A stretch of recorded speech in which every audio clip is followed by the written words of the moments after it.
అంబాజీపేట అమలాపురంలోని CPH ministries church compound నందు bishops diocese of Andhra Pradesh ఆధ్వర్యంలో యునైటెడ్ క్రిస్మస్ సంబరాలు ఘనంగా జరిగాయి.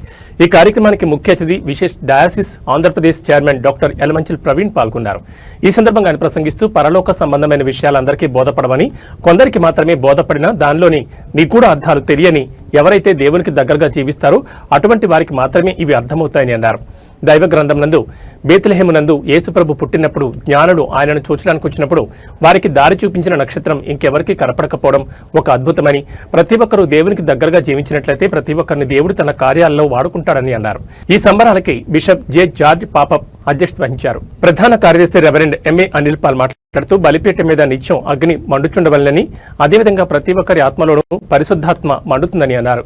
ఈ కార్యక్రమంలో Raviteja, bishop John Paul, bishop Bhaskar Rao, bishop Joseph, bishop Emmanuel, Jyothi Emmanuel, brother Daniel, brother Raviteja, N Victor Paul తదితరులు పాల్గొన్నారు.